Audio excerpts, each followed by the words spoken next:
friends, welcome to Drona. We are discussing the chapter of Introduction to GST. In this chapter we are discussing the fourth point, need for introducing of GST. And before discussing of that fact, there is a concept of need for introducing of GST. We discussed what was the earlier indirect tax system and what is the concept of the GST and what are the different types of the GST will be levied and when CGST, SGST, IGST and UTGST will be levied and the manner of availment of input tax credit. And interlinking to the manner of availment of input tax credit, we discussed 3 examples in the previous class. Is it right now? And now we are going to discuss one more example. Right, interlinking to the manner of availment of input tax credit. Suppose see here, where a business person having inward supplies from other state. Let us assume from other state. Suppose let us assume we are purchasing from Tamil Nadu, located in AP. Let us assume here we have an IGST credit of, let us assume 10,000. How much we have? IGST credit of 10,000. Suppose again we are selling goods to some other state. Let us assume Telangana. Here our IGST liability. Let us assume IGST liability it is 4,000. How much? 4,000. And apart from that, we sold the goods within the state. For that reason, we have a liability of CGST of 6,000 and SGST of 6,000. Suppose let us assume, right? In such a situation, how we can avail input tax credit? That is the credit of IGST only we have. మనకున్నది IGST credit మాత్రమే. వీటిని ఎలా వాడుకోవాలి? ఈ 3 liabilitiesకి చూద్దాం, right?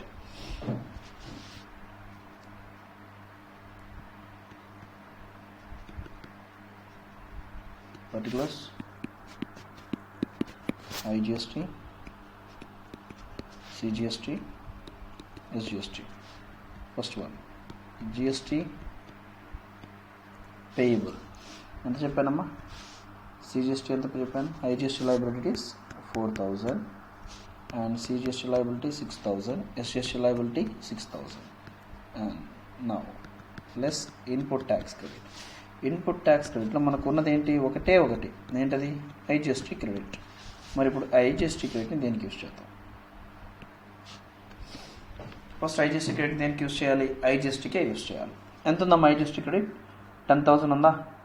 10,000లో 4,000 use చేస్తాం. Balance ఎంత ఉంటుంది? 6,000. చూద్దాం. ఈ 4,000 యూజ్ చేసిన తర్వాత మనం ఏం చేయొచ్చు? 6,000 ఉంది కదమ్మా, ఈ టోటల్ 6,000ని CGSTకైనా వాడచ్చు. ఇది సిచ్యువేషన్ నెంబర్ 1. లేదు సెకండ్ సిచ్యువేషన్ అంతే కదమ్మా. ఇప్పుడు ఆటోమేటిక్గా నెట్ పేయబుల్ ఎంత అంటే 6,000 ఆఫ్ SGST పే చేయాల్సి వస్తుంది మనం ఈ సిచ్యువేషన్లో, అంతేనా? అయితే సెకండ్ ఆప్షన్ చూడండి. ఫస్ట్ IGSTకి 4,000 వాడేస్తాం. CGSTకి వాడుకుని ఏం చేయొచ్చు? మనం మొత్తం 6,000ని SGSTకే వాడేయచ్చు. So total 10,000 rupees of IGST credit అయిపోయిందా?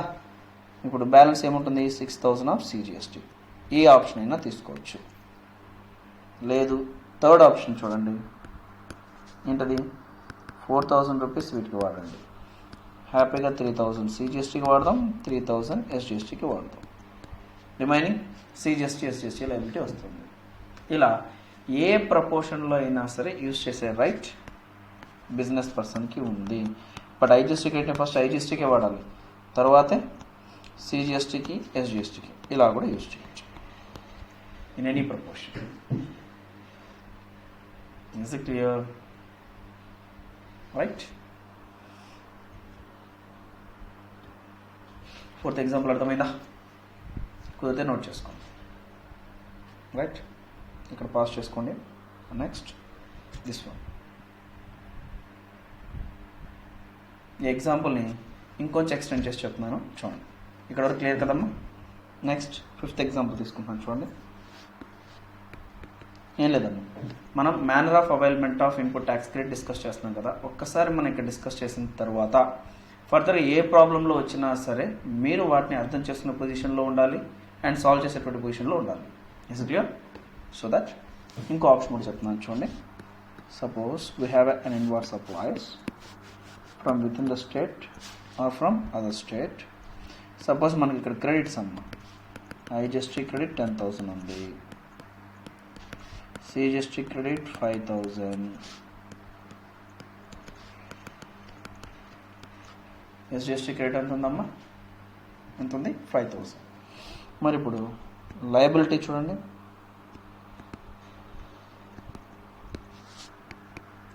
ఇన్వార్డ్ పైన క్రెడిట్ వస్తుంది, అవుట్వార్డ్ పైన లయబిలిటీ రేస్ అవుతుంది, అంతేనా?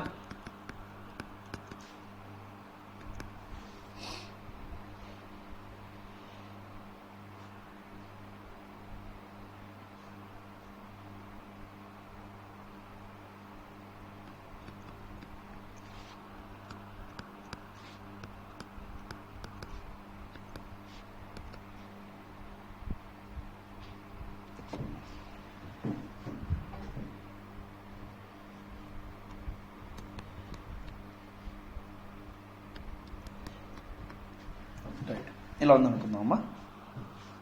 ఐజిఎస్టీ క్రెడిట్ ఎంత ఉంది 6,000, సిజిఎస్టీ ఎంత ఉందమ్మా 7,000, ఎస్జిఎస్టీ ఎంత ఉంది 4,000.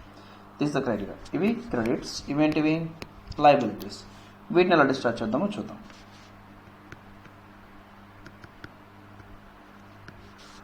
Particulars IGST, CGST, SGST.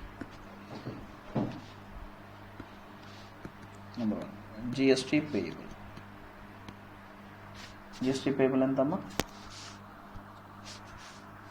6,000, 7,000, 4,000 చెప్పుకున్నామా. 6,000, 7,000 and 4,000 plus input tax credit, plus input tax credit. Input tax credit ఎంత ఉందమ్మా, ఫస్ట్ ఐజిఎస్టీ 10,000 కదా, 10,000 మనం ఏం చేయొచ్చు 6,000 రూపీస్ యూస్ చేస్తాం. బ్యాలెన్స్ ఎంత ఉందమ్మా 4,000. బ్యాలెన్స్ 4,000 దేనికి యూస్ చేద్దాం, బ్యాలెన్స్ 4,000. ఈ ఐజిఎస్టీ బ్యాలెన్స్ క్రెడిట్ని వేటికైనా మనం యూస్ చేయొచ్చు. బ్యాలెన్స్ క్రెడిట్ ఏదైతే ఉందో మనం వేటికైనా యూస్ చేయొచ్చు. సపోజ్ సిజిఎస్టీకి 2,000, ఎస్జిఎస్టీకి 2,000 ఒకలా యూస్ చేయొచ్చు. ఓకేనా, 50-50.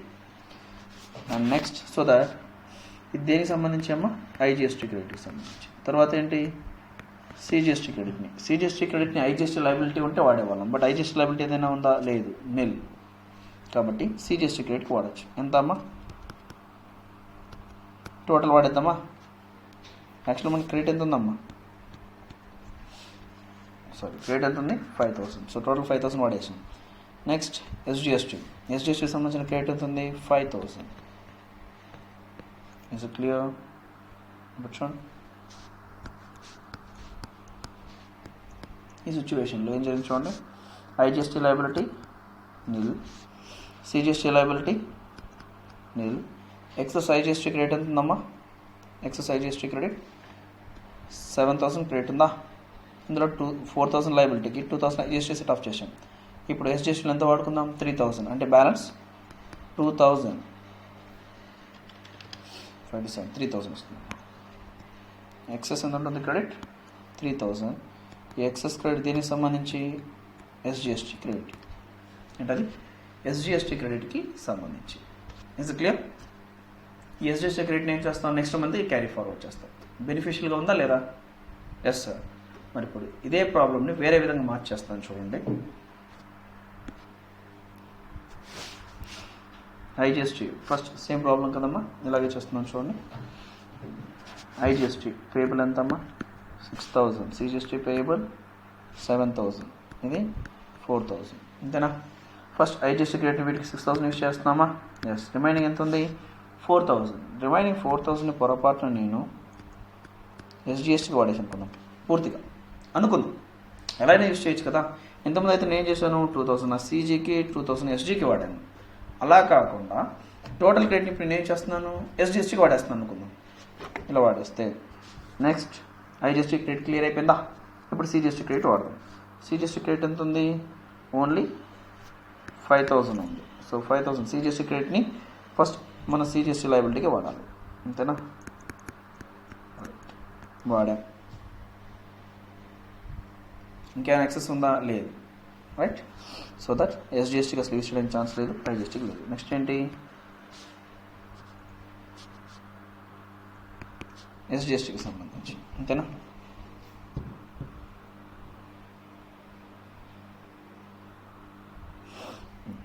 ఎస్జిఎస్టీకి సంబంధించి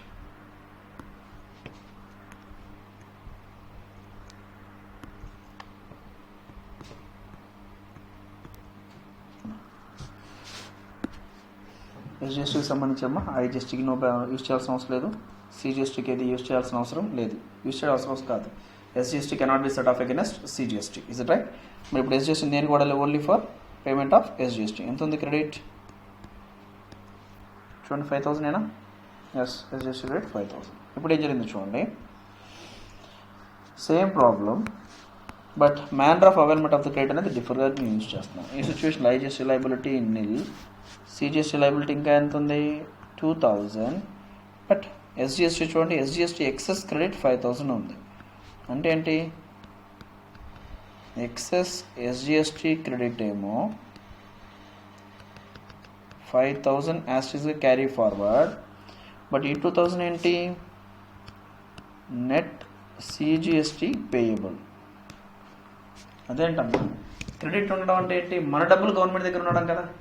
మరి క్రెడిట్ మన డబ్బులు గవర్నమెంట్ దగ్గర ఉండి మళ్ళీ మనం పే చేయాల్సి రావడం ఏంటి? Is it right? మరి అలాంటప్పుడు నేను ఏ విధంగా సెట్ ఆఫ్ చేయడం అనేది అప్రోప్రియేట్ అంటే ఐజిఎస్టీ క్రెడిట్ నాకు ఎక్సెస్గా వచ్చినప్పుడు మనకు బెనిఫిషియల్ అయ్యే విధంగా ఎలా యూజ్ చేసుకోవాలి అనేది మనం ప్రాబ్లం టు ప్రాబ్లం చెక్ చేసుకోవాలి. Is it clear? First situation నేను చేసినప్పుడు హ్యాపీగా ఏమైంది? IGST liability nil, CGST liability నిల్, ఓన్లీ ఎస్జిఎస్టీ ఎక్సెస్ క్రెడిట్ ఉంటే క్యారీ ఫార్వర్డ్ చేసాం. But in the second situation, first we use IGST credit for IGST and the remaining balance for SGST. No, అలా వాడడం వల్ల ఏమైంది? అన్నెసరీగా ఎస్జిఎస్టీ క్రెడిట్ ఎక్సెస్ వచ్చేసింది, సిజిఎస్టీకి liability create అయింది. అంటే ఈ పింక్ కలర్తో నుంచి తీసుకున్నటువంటి ఆప్షన్, సెకండ్ ఆప్షన్ ఏదైతే ఉందో అది అప్రోప్రియేట్ కాదు. మరి మోస్ట్ బెనిఫిషియల్ ఆప్షన్ ఏంటి అంటే ఫస్ట్ వన్, రైట్? బ్లాకింగ్తో చేసింది చూడండి, అది most beneficial one. But pink కలర్తో నేను చేసినటువంటి ఆప్షన్ చూడండి, ఎక్సెస్ క్రెడిట్ ఉంది, లయబిలిటీ ఉంది. క్రెడిట్ ఉందనడం అంటే ఏంటి? బిజినెస్ పర్సన్ మనీ గవర్నమెంట్ దగ్గర ఉంది. Already business person money government దగ్గర ఉండడంతో పాటు మళ్ళీ బిజినెస్ పర్సన్ పే చేయాల్సి వస్తుంది, రైట్? కాబట్టి క్రెడిట్ అవైల్ చేసినప్పుడు ఈ 2 ఆప్షన్స్ని ఒకసారి చెక్ చేసుకోండి. Is it clear? So that these are the major issues in relating to the availment of input tax credit. Is it clear? ఒకసారి కావాలంటే పాస్ చేసి రాసుకోండమ్మా. బ్లాక్ కలర్ది ఒక సపరేట్గాను, పింక్ కలర్తో వచ్చేసింది సపరేట్ ఫార్మేట్గాను వేసుకోండి. 2 ఫార్మేట్స్ వేసుకొని కంపేర్ చేసుకోండి, ఈజీగా అర్థమవుతుంది. ఓకేనా? Right, come to the point.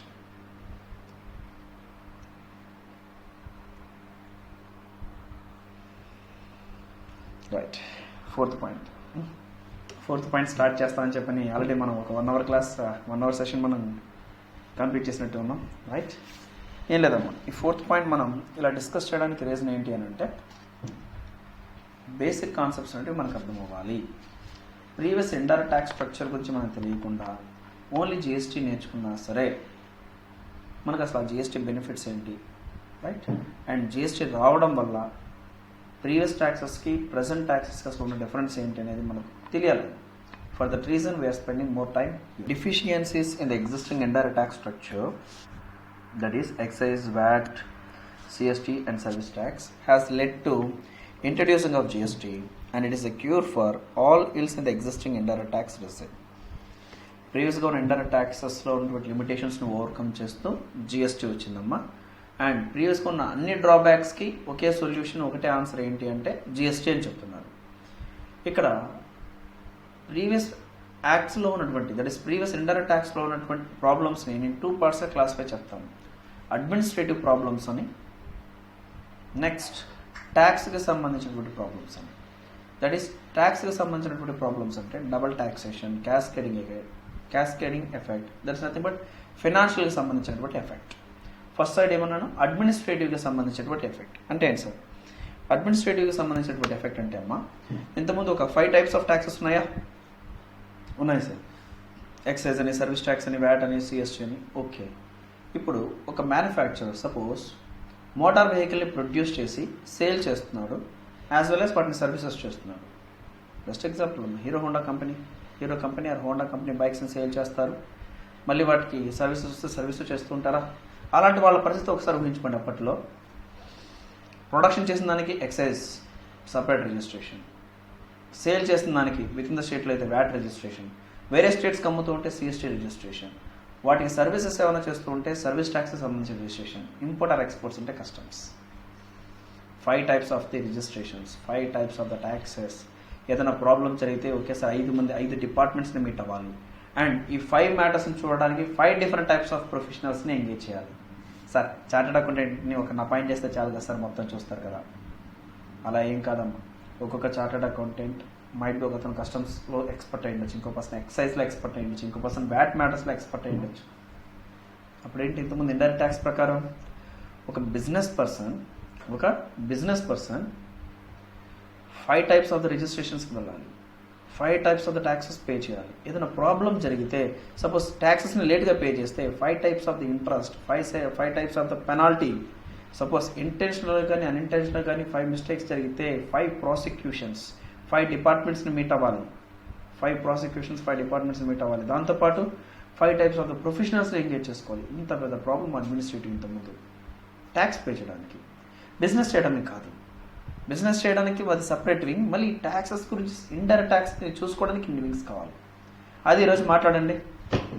Sir నేను బిజినెస్ చేస్తున్నాను, నువ్వు ప్రొడక్షన్ చేయి, సేల్ చేయి, సర్వీస్ ఏమైనా చేయి, ఒకటే రిజిస్ట్రేషన్ జిఎస్టీ అంతే, ఒక రిజిస్ట్రేషన్ జిఎస్టీ అంతే.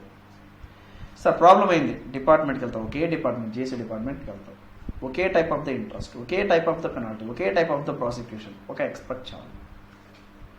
ఇవి అడ్మినిస్ట్రేటివ్ రీజన్స్. మరి ప్రీవియస్ ఇండైరెక్ట్ ట్యాక్సెస్తో కంపేర్ చేస్తే ఫినాన్షియల్గా బెనిఫిట్ ఎలా జరిగింది sir, that is revenue point of view. వాటిని ఇక్కడ step by step, example by example discuss చేస్తాం. చూడండి, deficiencies in the existing indirect tax system, that is cascading effect of taxes on account of the levy of non-vatable CST and inclusion of excess duty in value while imposing of the VAT. These 2 situations led for introducing of GST.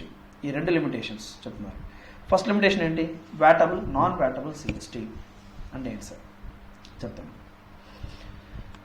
ఇంతకుముందు VAT అనేది ఎప్పుడు pay చేసేవాళ్ళం, CST ఎప్పుడు pay చేసేవాళ్ళం. With in the state sale జరిగితే VAT, ఒక state నుంచి ఇంకో స్టేట్ సేల్ జరిగితే సిఎస్టీ. సరే, ఇప్పుడు ఒక పర్సన్ విత్ ఇన్ ద స్టేట్లో ఉన్నటువంటి పర్సన్ సపోజ్ తిరుపతి నుంచి పర్చేస్ చేసి వైజాగ్కి సేల్ చేశాడు అనుకోండి. అప్పట్లో తిరుపతి నుంచి కొన్నదానికేమో వ్యాట్, వైజాగ్కి సేల్ చేసేదానికి కలెక్ట్ చేసేది వ్యాట్. వ్యాట్కి సెట్ ఆఫ్ చేసుకోవచ్చు అంటే ఎస్, పర్చేస్ పైన పే చేసిన ట్యాక్స్ని సేల్ పైన పే చేయాల్సిన ట్యాక్స్కి సెట్ ఆఫ్ చేసుకోవచ్చు. అక్కడ ప్రాబ్లం ఏమీ లేదు. మరి ప్రాబ్లం ఎక్కడ సార్? నెంబర్ 2, సపోజ్ తెలంగాణ నుంచి మనం పర్చేస్ చేసామనుకోండి, ఏం పే చేస్తుంటాం, సిఎస్టీ అంతేనా. కేసీఆర్ గవర్నమెంట్ గారికి ఏం పే చేస్తుంటామమ్మా, సిఎస్టీ పే చేస్తుంటాం. ఇప్పుడు ఇక్కడ వచ్చి వాటిని ఇక్కడ అమ్మితే మనం ఏం కలెక్ట్ చేస్తాం, వ్యాట్ కలెక్ట్ చేస్తాం. మరి ఆ వ్యాట్ కలెక్ట్ చేసామంటే ఇక్కడ ఉన్నటువంటి గవర్నమెంట్కి ఇవ్వాలా. మరి ఇక్కడ గవర్నమెంట్కి మనం వ్యాట్ ఇచ్చినప్పుడు సార్ మరి మేము వేరే స్టేట్ నుంచి కొనేటప్పుడు సిఎస్టీ పే చేశాను సార్, ఇప్పుడు మీకు వ్యాట్ ఇస్తున్నాను కదా, రెండింటినీ సెట్ ఆఫ్ చేసుకుంటాను అని మనం అడిగామనుకోండి. సింపుల్ స్టేట్ గవర్నమెంట్ ఏం చెప్తుంది, అయ్యా సిఎస్టీ ఎవరికి ఇచ్చావు, వేరే స్టేట్కి ఇచ్చావు. మరి వ్యాట్ ఎవరికి ఇస్తున్నావు, మన స్టేట్కి ఇస్తున్నావు. మరి వేరే స్టేట్కి పే చేసిన డబ్బుల్ని ఇక్కడ తగ్గించుకుంటానంటే ఎలా? State government point of view కరెక్టా కదా? State government point of view might be right, but business person point of view ఏంటి, కొనేటప్పుడు ట్యాక్స్ పే చేశాడు, మళ్ళీ అమ్మేటప్పుడు ట్యాక్స్ పే చేస్తున్నాడు, మరి రెండింటిని సెట్ ఆఫ్ చేసుకునే కాన్సెప్ట్ లేదు. One of the drawback, non vatable CST. Is it clear? And number 2, inclusion of excess duty in value while imposing of VAT అంటే ఏంటి సార్? చూడండి, ఒక పర్సన్ ఇంతకుముందు గూడ్స్ని ప్రొడ్యూస్ చేస్తే, సపోజ్ ఇంతకుముందు ఒక టీవీ ప్రొడ్యూస్ చేస్తున్నారు అనుకోండి, టీవీ ప్రైస్ 20,000 ఉందనుకోండి. ప్రొడక్షన్ చేసిన దానికి ఏం ఛార్జ్ చేసేవాళ్ళు, ఎక్సైజ్ డ్యూటీ అమ్మ. Excise duty at the rate of 12.5%. ఎంత? At the rate of 12.5%.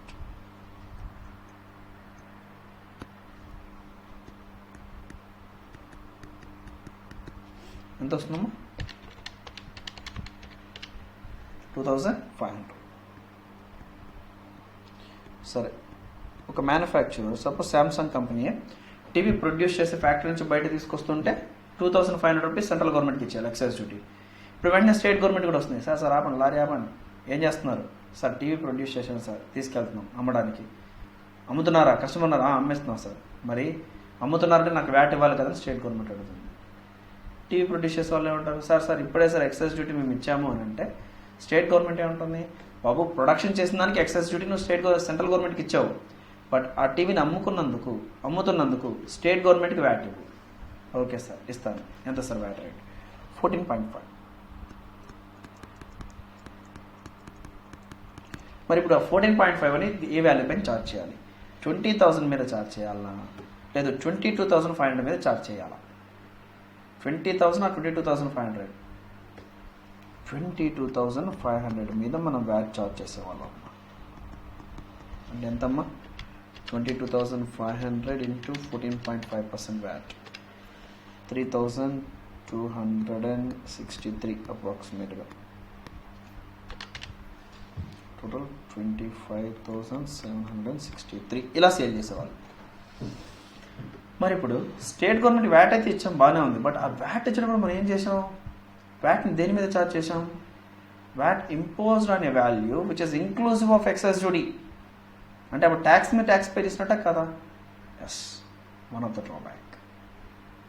Right, ఇప్పుడు మనం 2 డ్రాబ్యాక్స్ డిస్కస్ చేసామమ్మా.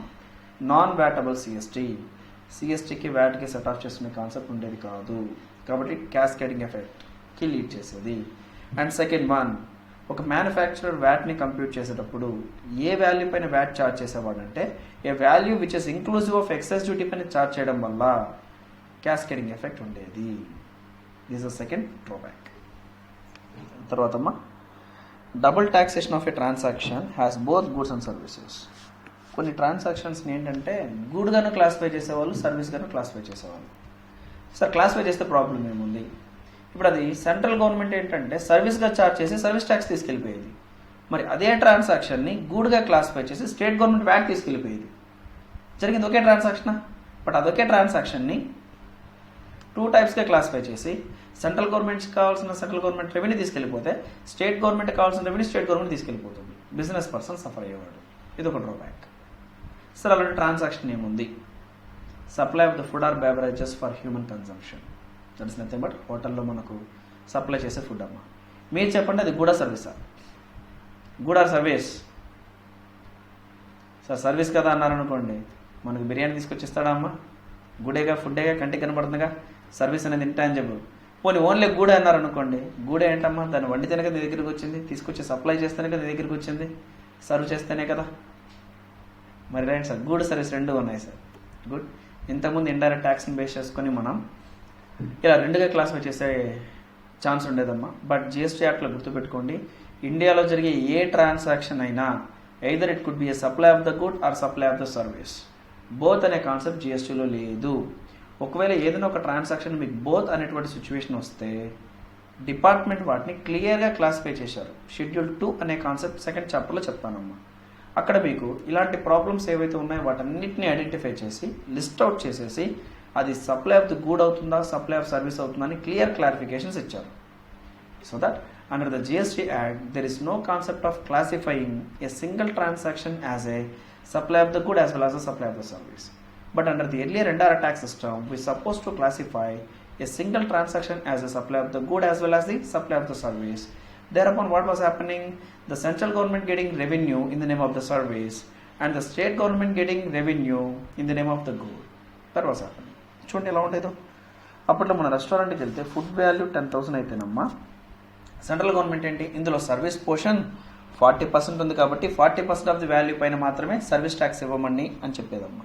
అప్పుడు 10,000 ఫుడ్ వాల్యూ అయితే 40% సర్వీస్ అంటే 4,000 సర్వీస్, వాటి మీద 15% of service tax, with is nothing but 600 రూపాయలు సర్వీస్ ట్యాక్స్ ఇవ్వమని సెంట్రల్ గవర్నమెంట్ అడిగేది. ఓకే, సర్వీస్ ఉంది కదా అని చెప్పని సర్వీస్ ట్యాక్స్ని సెంట్రల్ గవర్నమెంట్ తీసుకెళ్ళిపోయారు, బాగానే ఉంది. మరి వెంటనే స్టేట్ గవర్నమెంట్ ఏంటి, అది టోటల్ వాల్యూ గుడ్, మిగిలిన 60% కూడా అనేది కాదమ్మా, టోటల్ వాల్యూ గుడ్ కాబట్టి వాటిపైన వ్యాట్ ఇచ్చేసేది. ఇలా ఛార్జ్ చేసేవాళ్ళు. అంటే టోటల్గా 10,000 రూపీస్ నువ్వు ఫుడ్ తీసుకుంటే అమ్మా 12,137 రూపీస్ పే చేసి వచ్చేవాళ్ళు. ఒకవేళ మీకు ఏదైనా డౌట్ అయితే ఒకవేళ మీ ఫాదర్ని ఇంకెవరిని అడిగి చూడండి, మీకు తెలిసిన వాళ్ళని. అప్పట్లో రెస్టారెంట్ వెళ్తూ ఉన్న వాళ్ళు ఎవరైనా ఉంటే 1,000 రూపీస్ బిల్ అయితే అప్రాక్సిమేట్గా 200 రూపీస్ పే చేసి వచ్చేవాళ్ళు. 200 రూపీస్ ఎక్స్ట్రా ఏంటమ్మా? ట్యాక్సెస్. బట్ జిఎస్టీలో అయితేనమ్మా simply we are paying 5% of GST. అంటే 1,000 రూపీస్ బిల్ అయితే 1,050. ఇదే 10,000 బిల్ ఈరోజు అయింది అనుకోండి అమ్మా 10,500 పే చేసి వస్తున్నాం.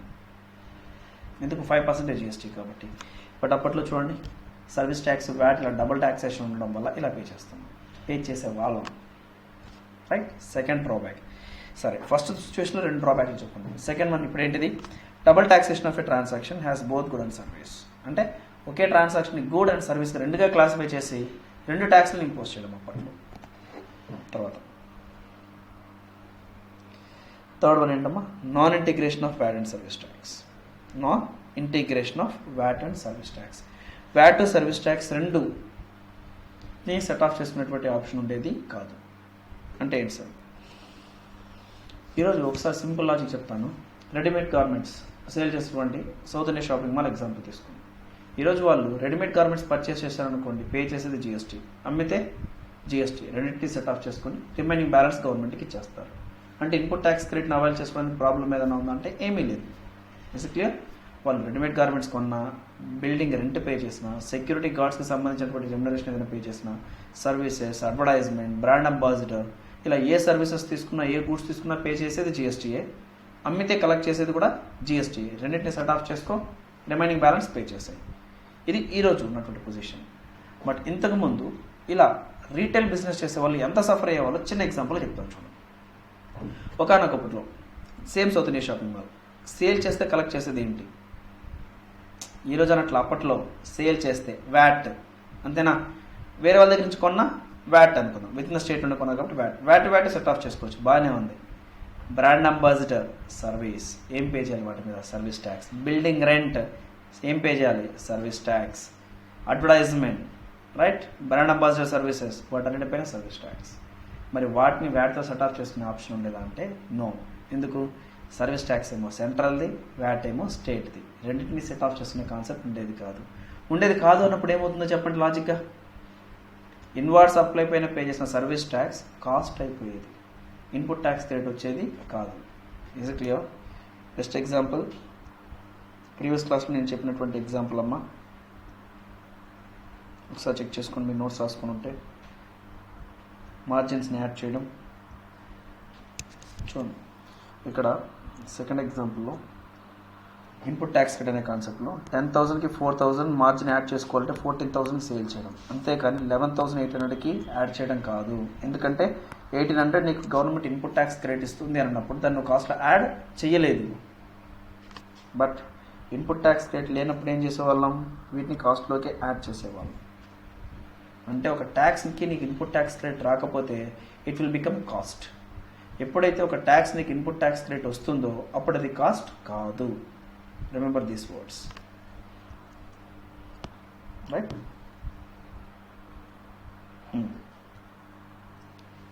So that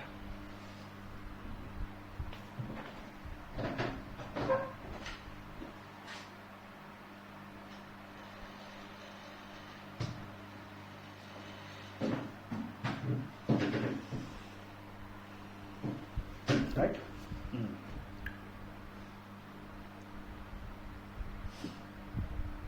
south India shopping mall ఆ ఇన్వార్డ్ సప్లై పైన పే చేసినటువంటి వ్యాట్ అది సెట్ ఆఫ్ చేసుకోవచ్చు, కానీ పే చేసిన సర్వీస్ ట్యాక్స్ ఇన్పుట్ ట్యాక్స్ క్రెడిట్గా వచ్చేది రాదు. అంటే అది ఏమవుతుందమ్మా? కాస్ట్, అంతేనా? బ్రాండ్ అంబాసిడర్కి 10 లక్షలు ఇచ్చాం, దానిపైన 15% సర్వీస్ ట్యాక్స్ ఇచ్చాం, అది కూడా కాస్టే, క్రెడిట్ రాదు. అదే ఈరోజు చెప్పండి, బ్రాండ్ అంబాసిడర్ సర్వీసెస్ పైన జిఎస్టీ ఇస్తాం, ఇన్పుట్ ట్యాక్స్ క్రెడిట్ వస్తుంది. అవుట్వర్డ్ సప్లై పైన జిఎస్టీ కస్టమర్ దగ్గర నుంచి కలెక్ట్ చేస్తుంటామా, అది గవర్నమెంట్కి ఇచ్చినప్పుడు సెట్ ఆఫ్ చేసుకుని తగ్గించి ఇస్తాం. ఈరోజు క్రెడిట్ వస్తుంది, అప్పట్లో క్రెడిట్ వచ్చేది కాదు. ఈరోజు చెప్పాలి అంటే అమ్మా, రీటైల్ బిజినెస్ ఎవరైతే చేస్తున్నారో వాళ్ళు జిఎస్టీలో ఎంజాయ్ చేస్తున్నారని చెప్పాలి. ఈ కాన్సెప్ట్ని బేస్ చేసుకోండి. ఎగ్జాంపుల్ ఇచ్చాను చూడండి మీకు. రెడీమేడ్ గార్మెంట్స్ ఇలా ఎక్సెస్ డ్యూటీ వ్యాట్ పే చేసుకున్నారు అనుకుందాం. బిల్డింగ్ రెంట్ మీద సర్వీస్ ట్యాక్స్ 15,000 పే చేశారు. అండ్ బ్రాండ్ అంబాసిడర్ సంబంధించి సర్వీస్ ట్యాక్స్ 30,000 పే చేశారు. రైట్, టోటల్ గూడ్స్ అడ్వర్టైజ్మెంట్ పైన 7,500 సర్వీస్ ట్యాక్స్ పే చేశారు. పర్చేస్ చేసిన గూడ్స్ అన్నిటిని ఏం చేశారమ్మా, 5 lakhsకి ఏదో కొన్నారుగా, వీటిని ఇలా సేల్ చేశారు. ఎలా, టోటల్ ఒక 20 lakhsకి సేల్ చేశారు. ఏం కలెక్ట్ చేశారు, వ్యాట్. ఈ వ్యాట్ ఎవరికి ఇవ్వాలి, స్టేట్ గవర్నమెంట్కి. సో 1 lakh వ్యాట్ ఇచ్చేటప్పుడమ్మా ఆల్రెడీ పే చేసిన వ్యాట్ని అయితే హ్యాపీగా ఇన్పుట్ ట్యాక్స్ క్రెడిట్ తీసుకున్నారు. కొనేటప్పుడు వ్యాట్ పే చేశారా, వీటి ఇన్పుట్ ట్యాక్స్ క్రెడిట్గా అయితే తీసేసుకున్నారు. Is it clear? But excise duty క్రెడిట్గా రాదు, రెంట్ పైన పే చేసినటువంటి సర్వీస్ ట్యాక్స్ క్రెడిట్గా రాదు, అడ్వర్టైజ్మెంట్ పైన పే చేసిన service tax, brand ambassador services no credits.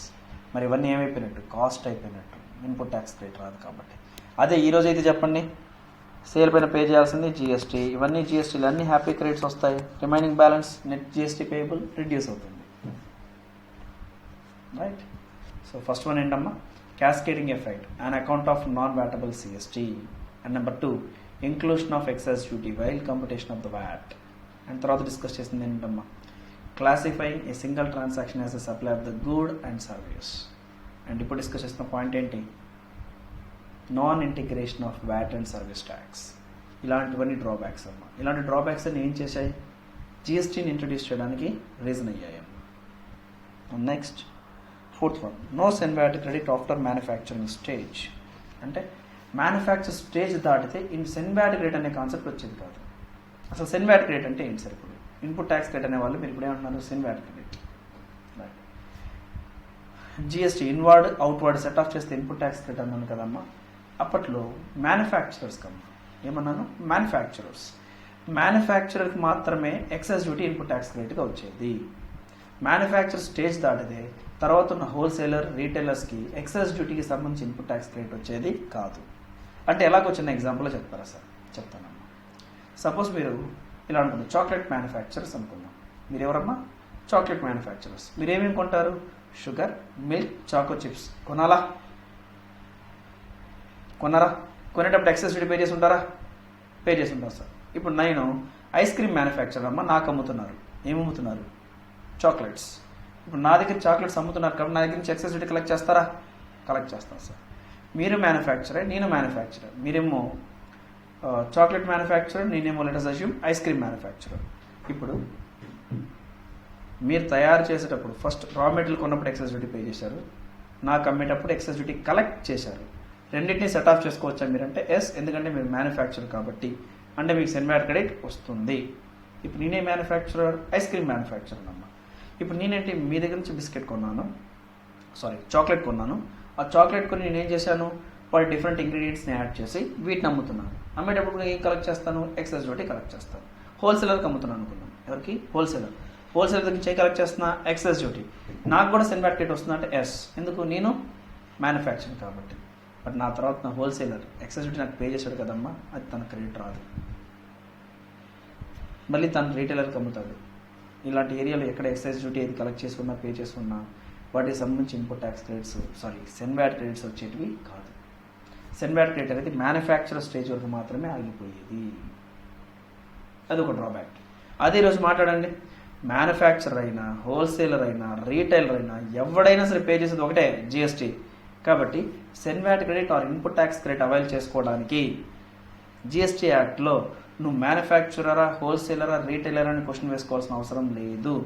అందరికీ అన్ని క్రెడిట్స్ వస్తాయి. బట్ ఇంతకుముందు అయితే మ్యానుఫ్యాక్చరర్కి అయితే ఒక టైప్ ఆఫ్ క్రెడిట్స్, సర్వీస్ ప్రొవైడర్కి అయితే ఒక type of credits, retailer and wholesaler అయితే ఒక టైప్ ఆఫ్ క్రెడిట్స్ వచ్చేటివమ్మా. బట్ జిఎస్టీలో అలాంటి ప్రాబ్లమ్స్ లేవు. అర్థమవుతున్నాయి ఎగ్జాంపుల్స్? ఇవన్నీ ఏంటి, ప్రీవియస్ యాక్ట్లో ఉన్న డ్రాబ్యాక్స్. జిఎస్టీతో కంపేర్ చేసుకుంటే అన్ని బెనిఫిట్స్ వస్తున్నాయి. And the next one, non inclusion of several local levies in a state VAT such as luxury tax and entertainment tax etcetera. Right, ఇదేంటంటే అమ్మా, ఒక స్టేట్ గవర్నమెంటే ఒక స్టేట్లో డిఫరెంట్ టైప్స్ ఆఫ్ ట్యాక్సెస్ని ఇంపోజ్ చేసేది. ఏం చెప్పాను, స్టేట్ గవర్నమెంట్ స్టేట్లో డిఫరెంట్ టైప్స్ ఆఫ్ ట్యాక్సెస్ని ఇంపోజ్ చేసేది. అలా డిఫరెంట్ టైప్స్ ఆఫ్ ట్యాక్సెస్ని ఇంపోజ్ చేసేటప్పుడు ఒక ట్యాక్స్కి ఇంకొక ట్యాక్స్కి సెట్ ఆఫ్ చేసుకునే ఆపర్చునిటీ ఇచ్చేది కాదు. ఎవరు, స్టేట్ గవర్నమెంటే ఇచ్చేది కాదు సెట్ ఆఫ్ చేసుకునే ఆపర్చునిటీ. అంటే ఏంటి సార్, అప్పట్లో ఎంటర్టైన్మెంట్ ట్యాక్స్ అన్న మూవీ టికెట్స్ మీద ఎంటర్టైన్మెంట్ ట్యాక్స్ పే చేసేవాళ్ళం. అది స్టేట్ గవర్నమెంట్కి వెళ్ళేది ఇంతకుముందు. దాంతోపాటు లోకల్ వ్యాట్ సిఎస్టీ కూడా వరకు వెళ్తుంది, స్టేట్ గవర్నమెంట్కి వెళ్తుంది. ఇప్పుడు సపోజ్ ఒక మూవీ థియేటర్ ఓనర్ టికెట్స్ మీద ఎంటర్టైన్మెంట్ ట్యాక్స్ కలెక్ట్ చేశాడు. అది స్టేట్ గవర్నమెంట్కి ఇచ్చేటప్పుడు సార్ నేను projector, printing materials, seats, tables purchase చేసేటప్పుడు నేను వ్యాట్ పే చేశాను సార్, ప్లీజ్ అవి నాది ఇన్వార్డ్ సప్లైయే కదా, పర్చేసెసే కదా. ఇప్పుడు సేల్ మీద ఇచ్చే ఎంటర్టైన్మెంట్ ట్యాక్సెస్కి ఈ వ్యాట్ని సెట్ ఆఫ్ చేసుకునే ఆపర్చునిటీ ఇవ్వండి సార్. అవుట్వార్డ్ సప్లై మీద వ్యాట్ స్టేట్కే ఇస్తున్నా, ఇన్వార్డ్ పైన వ్యాట్ నేను ఎవరికి ఇచ్చాను, స్టేట్కే కదా ఇచ్చాను సార్, మరి రెండింటినీ సెట్ ఆఫ్ చేసుకునే ఛాన్స్ ఇవ్వండి అంటే స్టేట్ గవర్నమెంట్ ఏమనేది, అది సపరేట్ యాక్ట్ అమ్మా, ఇది సపరేట్ యాక్ట్ అమ్మా అని వాళ్ళని. But business person point of view ఆలోచించండి, డబుల్ ట్యాక్సేషనే కదా, ఇన్వార్డ్ పైన ట్యాక్స్ పే చేసి అవుట్వార్డ్ పైన ట్యాక్స్ పే చేసి మళ్ళీ రెండింటిని సెట్ ఆఫ్ చేసుకునే ఆపర్చునిటీ ఇవ్వలేదంటే it lead for cascading effect. అదే ఈరోజు చూడండి హ్యాపీగా అవుట్వార్డ్ సప్లై పైన ఎంటర్టైన్మెంట్ జిఎస్టీ, ఇన్వార్డ్ పైన జిఎస్టీ సెట్ ఆఫ్ చేసుకో. Movie theatre owners now enjoying by the having of this benefit. Is clear? Example ఇచ్చాను ఒకసారి చెక్ చేసుకోండి. సో ఇవన్నీ ఏంటమ్మా, ప్రీవియస్ ఇండైరెక్ట్ ట్యాక్స్లో ఉన్నటువంటి డ్రాబ్యాక్స్. వీటన్నిటిని ఓవర్కమ్ చేస్తూ జిఎస్టీని ఇంట్రడ్యూస్ చేయాల్సి వచ్చింది. Is clear? So that just we discuss the fourth point, need for introducing of GST. In the next class we will discuss taxes that are subsumed in GST. Right? Thank you.